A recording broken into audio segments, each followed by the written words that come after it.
Hi everyone, my name is John Lynn. I'm one of the co-founders of WEVE and Cela. We build accelerators for startups of all kinds. And today we are here talking to startups, partners, and others that are critical to our programs that we run. We've got over 300 alumni that have been to the programs. Those alumni have gone on to raise over $870 million. So today we want to hear from those members of our ecosystem about their businesses, about their journeys, and about their learnings. So today we're here with Sam from Thoropass, one of our best partners, to tell us about his company and the journey that he's had. So Sam, thanks for being here today. Glad to be here. You want to introduce a little bit about yourself and what Thoropass is up to? Yeah, Sam Lee, co-founder and CEO of Thoropass, started the company about 5 years ago. Until last year, we're known as Leica. We rebranded to Thoropass. What we do is we help companies set up, maintain, and demonstrate their information security and privacy compliance. Just think about frameworks like SOC 2, High Trust, PCI. We help companies launch those programs from end to end and run them at scale. We're about 200 people, headquartered here in New York City. I've been a partner with WEVE since the early days, and have seen many companies in all the batches, and really enjoyed it. Many of them are our customers now, so thanks for the partnership. And this is my second company, so learned a lot in those two experiences, which I'm happy to share here. We're going to talk about it today, and we'll come back to sort of what's ahead for Thoropass and what you're envisioning for the future for the company. Right. But first, I want to take a little bit of a step back and hear more about your kind of journey. And if you can tell us a little bit about how you got to starting companies. What was your background that led you to this entrepreneurial path? So a little bit about me. Born and raised in China, Shanghai. I came to the States after high school. Studied computer science and was a software engineer after graduation. I like to joke I don't have a lot of entrepreneurial blood in my family. Both of my parents are professors and kind of stay in academia. They, it's hard to imagine starting something growing up. But then started to take more initiatives both during school and at work. And after 2 years at Goldman and 2 years at Google, went to business school at HBS. I thought I'm going to go back to work at a large firm, but ended up starting a company with a classmate, and we did Y Combinator. I had my I definitely benefited from accelerators out there. It's like gave us that push to, okay, this is a real thing to start a company. So I actually dropped out of business school to work on my last company. It's called Zinc Platform. The company no longer exists. It's an insurtech business. We raised a seed round. We did YC, as I said, and kind of really build a nice product. But eventually didn't hit product market fit and couldn't raise the Series A. Happy to tell you more about that. So we wind down the company in 2018, and then I spent a year at Bain Capital Ventures here in New York, looking for the next idea. Luckily, there was a soft landing for failed entrepreneurs, which is a great feature to have in the kind of U.S. tech ecosystem. And then started Thoropass, which is a big pain point I faced in my prior company. So I would say it's really that first leap of faith for my prior company, and then got into YC that gave me the confidence to pick entrepreneurship not as a hobby but as a career. And now having run two companies, it's hard for me to imagine doing anything else other than building startups. Totally understand that. Yeah. And would like to dig a little bit deeper on that first start. Right. Because I think that first leap is unpredictable. It is something that everybody seems to fall into in their own way. Yes, maybe sometimes it happens while you're in an educational situation, or maybe sometimes it happens at work, or maybe it's always different. So, can you tell us, what was behind that first company? Did you meet the right partner? Did you have the right idea? Was it something else? How did that come about? Yeah. I think I see two kind of startups, right? The ones where you meet the right person, and then you found the idea, and the other is an idea strike you, and then you find the right team, right? So it's funny. My first company is of the former. So I was the CTO and co-founder for Zinc Platform. My co-founder was an insurance banker, and he have seen, in the industry, a lot of inefficiencies with distribution, in particular for PNC insurance. And so he pitched me this whole idea of building a universal insurance API, basically a plaid for product insurance, which makes a lot of sense. I was a software engineer by training. Did one semester of business school. Like, what do I know about insurance? Not much. But I got brought into the vision and started working on that with him. Right. So that was the first trigger. Unlike the second idea, where I have a startup that didn't work out, I spent a year full time looking for new ideas to do something else, which I actually don't recommend. Like you put a lot of pressure on yourself. But luckily, I was able to kind of look at all the pain points that I faced as a startup operator, and eventually realized this compliance bit is really challenging. And there's a lot of company like my prior company that needs this service. So the second was almost like the idea strike me, and then I happened to meet the right person and eventually assemble the team to build it. So I think there has to be some trigger for people to start. Yeah. And you've already, just in telling us this high level background, come across some pretty difficult decision points. Decision to go at this idea with a partner for the first time. Right. Decision to leave school. Decision to close the company. Decision to go to an accelerator. Decision to do it again. All right. But I want to talk about both of those. I also want to get more about the Thoropass story and what's one of the best moments that you've experienced while running the company. What's one of the worst moments or most difficult times that you've experienced in running the company, and what you've learned from that. But sticking with this moment at business school, and it's one that I identify with. I'm also a dropout from business school in Boston. There you go. And for me, I got an opportunity to help launch Techstars in New York City, and one of their first programs. And it was a difficult conversation with my mom, especially when I made that decision. Did you ever go back and finish? No. Okay. but they have come to our network and find opportunities for some of their graduates. So that's been that's proud for me. But at what point did you realize, okay, either this opportunity is good enough that I'm going to put school on hold, or something else?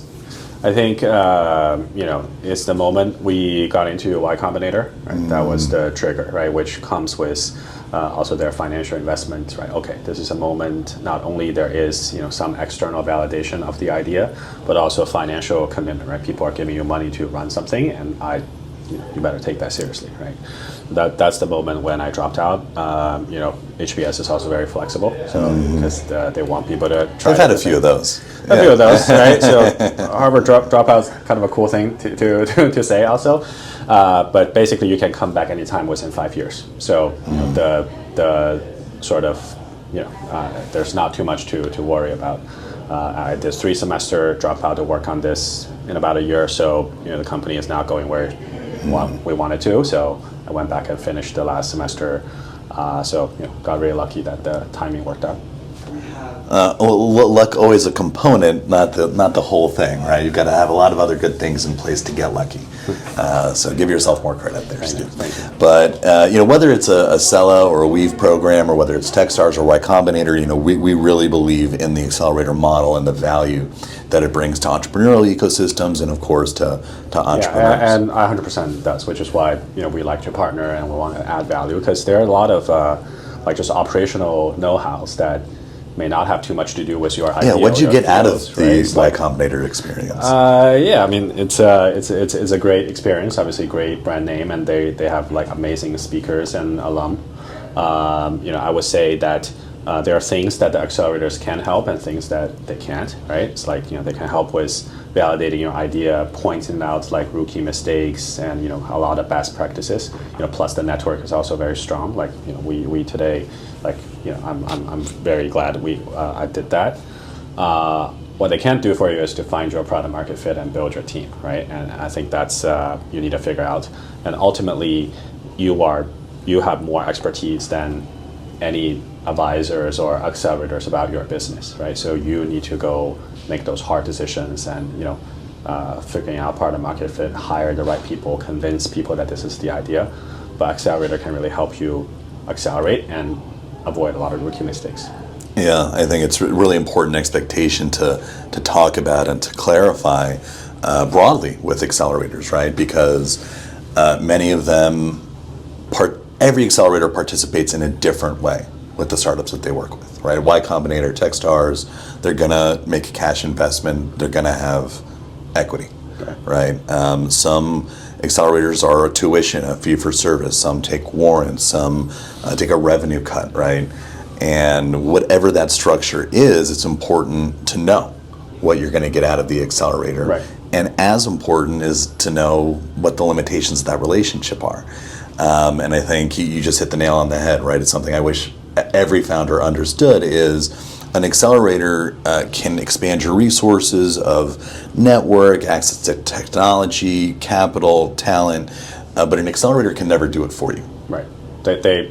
I think the name accelerator is exactly what it does, right? You need to have a good car for it to be accelerated. Right.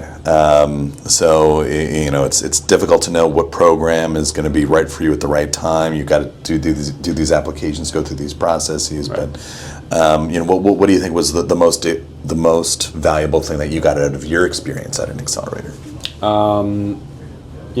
I would say kind of being part with a lot of like very smart people who have done this many times before. It's like who have seen the movie about fundraising, about traction benchmarks, like what you need to do, and can give you good advice, right?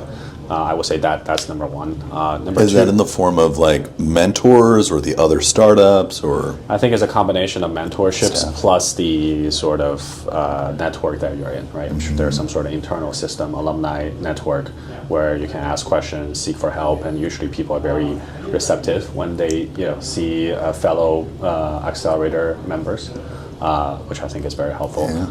And number two, right, at a top tier accelerator, it just opens doors, right? Gives you more credibility. It's the same as going to a good school or having good investors on your cap table.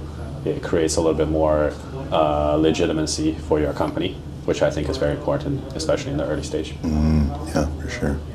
To us, the number one challenge of being an entrepreneur is coming up with the right solution while you have a problem that needs to be solved. If you're running short on runway, it doesn't help to meet an investor 6 months after you've run out of cash. Yeah. Right? You need to get access to that right person with that right resource at the time that you need it. And the mentor network is the way that is generally delivered. So great that you experienced that door opening. Yeah, I would say in the early stage, right, you want to get as much feedback as possible about your idea, right? I mean, I think there are a lot of companies who are doing it as stealth, but that doesn't mean they don't talk to people to get feedback, right? Because it takes a couple years to find the right idea to build, right? Then to find the right problem to solve, and you have to tweak that.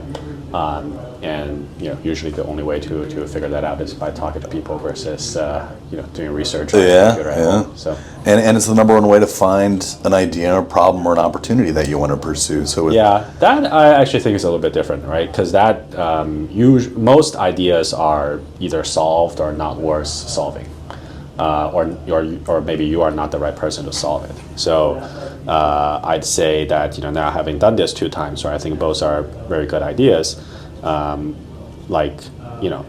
I would encourage people to be very picky about what idea to solve, and then also embrace this mentality of failing fast, right? Don't get wedded to your idea until you kind of truly prove it.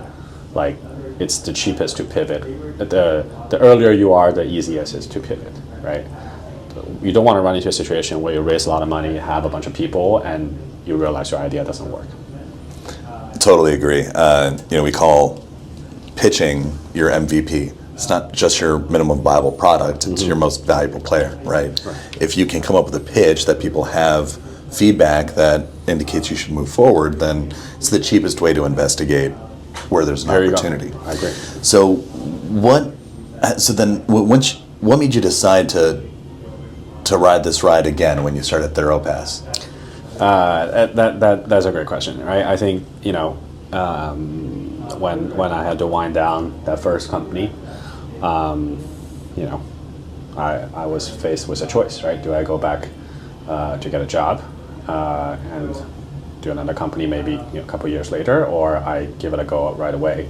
And luckily, during our failed Series A process, I got to know several investors really well, including Bain Capital Ventures, where I spent a year after that as an EIR, entrepreneur in residence. So that's another, I think I got lucky in that sense, right? Basically, I went to their office every day, I drink their coffee, eat their snacks, and think about startup ideas. That's kind of a cool gig for a jobless MBA. And I have to say that 1 year, that cushion, gave me the room to, reflect and look at different startup ideas, right? Because, I was also younger, not married, and, have a little bit more leeway on, taking risk. So, I think that experience, I was looking at different startup ideas as I faced throughout my journey running my last company, and eventually pick one that I, suffered pain point myself. So I would say that cushion was very important, which is why I think, as people get older and become more risk averse, right, it will only become harder and harder to take that absolutely leap of faith, because you have just more things to hold on to. So for sure, I think that's such a great aspect of your story, right? Because it shows that entrepreneurship is not pure risk. People see you make progress and they see you accomplish in the ventures that you build, and they're willing to support while you're building those companies and throughout your career as an entrepreneur. And I think especially in the U.S., frankly, right? I think there may be certain other places where it is, people are not as are not as tolerate or view entrepreneurial journey as positive. Right here, so you work on a startup, didn't work out. Back at when I was at Google, there are people who. I met a guy who has been in and out Google 3-4 times. It's like I work here for a couple of years, I go work on a startup, I come back again. Right? People really value entrepreneurial experience, which I think is a great feature of this country. Yeah, it's in my work building this business, but also now teaching in universities about entrepreneurship, and it's interesting getting people to understand how that. It's not as straightforward as a regular normal 9 to 5, but it's still just as walkable as anything else. But coming back to Thoropass, I want to understand sort of you said that this was a problem that you had some exposure to. Right. I'm sure you've had exposure to a lot of different problems, right. In your experience as a professional and then exploring them as an entrepreneur. So what was it about this opportunity? So you are exactly right. I had a spreadsheet with maybe over 100 ideas, right? Anywhere from how do I get my prescription drugs to how do I solve IT compliance at my company, and thinking through them throughout that year. The reason why I landed on Thoropass is, in my prior company, we're doing fine until we start talking to enterprise customers and partners. They were like, okay, I love your product, I love your API, but prove it to me that you are taking my data seriously, right? Prove it to me you have all the information security programs set up so that I can trust you and be a good partner. So that was a moment where I was like, okay, I don't have any of those, and it was not a priority until this one big customer says that they need it, right? Which I think is what many startup faces. And then I was looking at kind of the market, right? Are there existing solutions for this product? All I could found is, frankly, more traditional, governance and risk software that are really built for multinationals and built for the last era of enterprise. There's nothing that is cloud native. There's nothing that is friendly to tech companies. And I was like, okay, and there is obviously a good willingness to pay for this kind of service because my lack of compliance program, my lack of a SOC 2 report is blocking my deal. Stopping you from getting revenue. Stopping me, right? So that started, more and more boxes starts to be checked about product market fit, right? The whisper of product market fit. And luckily I met two great co-founders who both experienced this problem in their prior lives. So the three of us started, and a couple months later, we all look different, we sound different, but we're all closing deals. So, okay, that's the moment of product market fit, and it feels very different from my prior company, which did not hit product market fit. The idea works very well on slides and spreadsheets, right? But like nobody's banging the door to buy this product. So that's the moment. For sure. And you named a couple of features that you felt were missing in the market, being cloud native, being for tech companies. Right. Are those still the things that you would say are Thoropass is offering? Yeah, right. So how's that changed? Over the past, so we've been around for 5 years, right? And Congrats. there are a lot of competitions coming into this space. So now I think usually people pick from one of the tech vendors, including Thoropass, for this problem. The problem that hasn't been solved is more for middle market and enterprise. They have the same issue, right? And traditionally, which my co-founder Eva can tell you more about, is they just throw bodies at the problems, right? I have, I'm a 5,000 person company. How do I make healthcare providers? How do I make sure all my frontline employees knows about all the HIPAA rules and how to do privacy, right? Or how do I manage the risk about AI? Like now my employees is sending proprietary information to ChatGPT. How do I make sure that's taking place, right? How do I make sure all my cloud service providers are adhering the rules and I have all the right configurations to make sure I'm not only passing the audit, but also stay compliant throughout the period. So those kind of more mid-market enterprise use case that we solved for startups as emergent. So about 2 years ago, we started to really go hard on enterprise, which has turned out to be great, and especially in the healthcare space.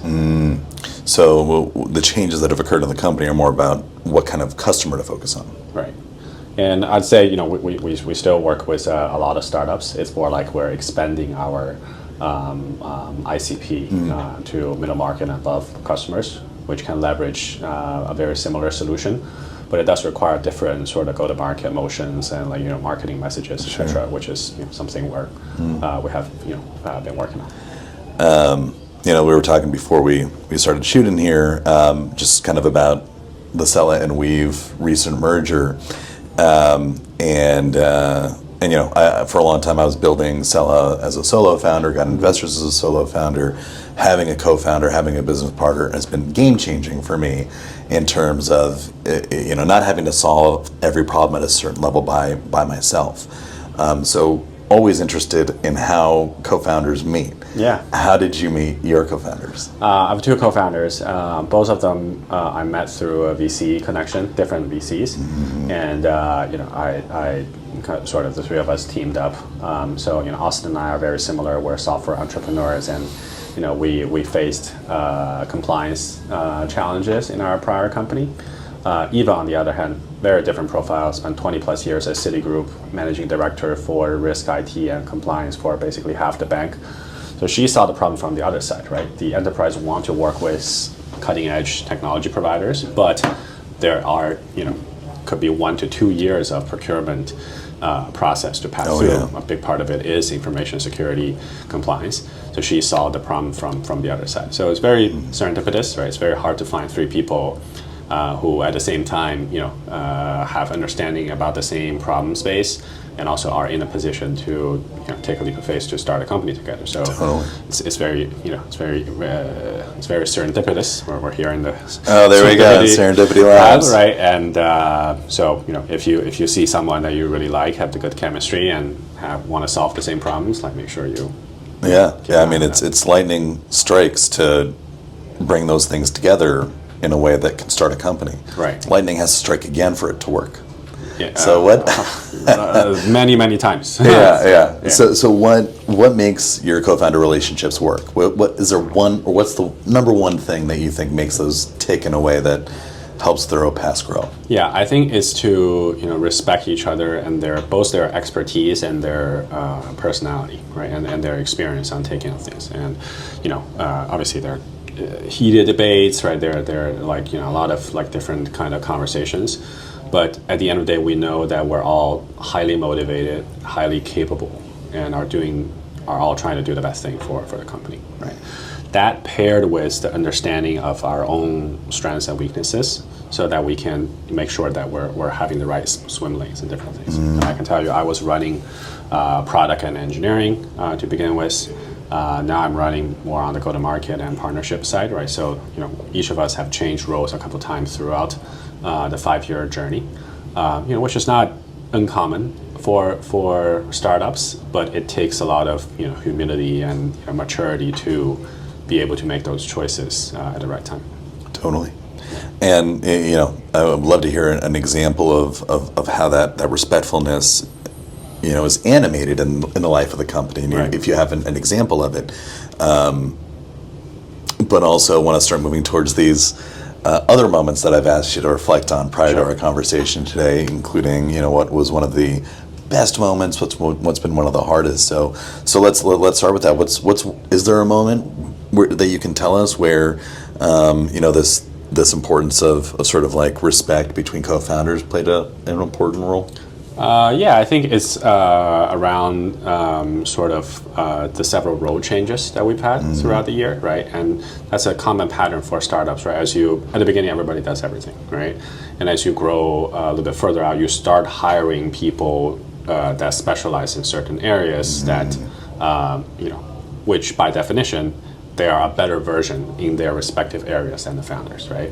But what happens often, and that applies to me as well, is like you're holding on to your Legos, right? You're holding on to, it's like, oh, I've been doing this way. Do we really need a better person to come in? So we went through a couple iterations of those, right? And now we have a CRO, CFO, and VPs for every little areas, which is great. And I think they're doing a better job than I did, and my co-founders did for those respective areas. But it took a while for us to get there. It's such an interesting dilemma, right? Yeah, at the same time, I never want to get to a point where I'm not hands-on, right? So I'm just sitting back in meetings and listening to reports, right? That's not what startups is about. Preach. And it's definitely one of the most difficult aspects of growth is understanding, the person who created the job is not necessarily the best person for the job. Yeah, and that doesn't mean the person is not good. It's just like people have different specialties and at different stages for a company's life cycle, they need different expertise. Yeah. So now that Thoropass is growing and has been succeeding for these 5 years, can you tell us what one of the best moments in that experience has been? Yeah, I think when we close customers that we never thought were going to close, I think that's usually what gives me the most joy. Like I love, obviously, every time we raise a round and we be in New York, we got a billboard in Times Square. Like that's something that they do, but really it's about we never thought we can close the hospital systems 2 years ago. We never thought we can close like credit unions, financial institutions, like blue chip tech companies when we first started. It's like okay, we've cracked like one nut after another as we go. Like that's a really satisfying feeling. What was the first nut you cracked? The first one you didn't think you were gonna be able to get? Without naming names, of very large healthcare providers that had been doing audit and information security the traditional way for many, many years. And I think we approached it as more of an advisory relationship, but it turned out to become a big customer. How long did that take to go from advisory to customer? When I say advisory, it's like we talk to them to seek their advice on our product, right? Which we thought, okay, we will be able to help you out after future iterations. But they were like, oh, this is exactly what we need right now. So like that's a more recent highlight in that. Just that unexpected opportunity. Yeah. It's something that one of our mentors talks a lot about when it comes to networking is if you want money, ask for advice. If you want advice, ask for money. Yeah, I think like there are some tactical things around those, right? But more importantly, is like don't shy away from pitching, right? It's like especially as a CEO, you're always selling. You're selling to your employees, you're selling to investors, and you're selling to your future customers, even if you're not ready for them right now. It's like building that relationships. Oh, I call you back in 6 months. I call you back in a year, and sometimes it pays off. What's been the most challenging? challenging. I think like many companies, we have to right size after kind of the 2021 high. It was obviously the market have turned since then, and kind of many companies changed from a growth first perspective to a more balanced view, and we have to do that as well, which also kind of pointed out to me that maybe we overhired, right? We're a little bit too, we run a little bit too hot. So, but that doesn't change the fact that we have to let folks go and do the right things. Like, these are great people. It's just it's my problem. It's not theirs. And I think that's a moment where I learned that, hey, they're yes, the startups, everything is great, right? You raise money, you do it, but there are also people. Like, those people don't have to work here, right? They can go get a job at large companies, and they took a risk with you, and you better take that seriously, right? Yeah. To make sure you don't, people's livelihood are on the line. Every hiring, every laying off decision, you have to think very hard about. Totally agree. So, Sam, we're reaching the end of the conversation. Really enjoyed this. Appreciate your time. What's one learning that you've had through the experience that you wish you knew at the start, or piece of advice you could give an entrepreneur that's listening? Yeah, I got a couple. One is, as I said before, like, we need to be really honest about product market fit, especially in the early stage, right? Like, it's very easy to build a pitch deck or convince a couple folks that this idea works, but you better be 100% sure yourself that the idea works, right? Which means they're real customers whose pain points is being solved by your solution, to the extent they're willing to pay for it, right? And I think a lot of, including myself in my prior company, that's something you cannot invent. That's something the accelerator cannot, or the VCs cannot invent for you. That's something that raising money doesn't solve. You have to go find that, and the only way to get there is intellectual honesty. And two, I think, is as the startup grow, which is a champagne problem for many, you need to be ready to reinvent your roles a couple times. Both your roles, your early employees' roles, your co-founders' roles, and what the company needs later on is different from when you first started, right? And you need to have that mindset in there and not get too wedded to your idea or the way of doing things, because the company at different stage will require different. Letting go of your Legos. Love how you said that earlier. It's an actual blog post that I read a couple years ago. So. Great. Well, I think those are totally powerful takeaways, certainly things that I wish I had understood better a few years ago. So, Sam, thanks so much for joining us today and telling us more about your story and about Thoropass's story. What's one thing that everybody can keep in mind about Thoropass moving forward? Yeah, thanks for having me. So Thoropass, built by startup founders, made for technology startups. So if you ever need help with information security, compliance, and privacy, let us know. If you ever got stuck on a deal talking to enterprise partners, let us know. And if you also are starting using Gen AI for your tools and want to make sure you have all your risk and compliance in control about those new systems, let us know. Great. So WEVE acceleration applications open for international companies that want to make it into the U.S. market.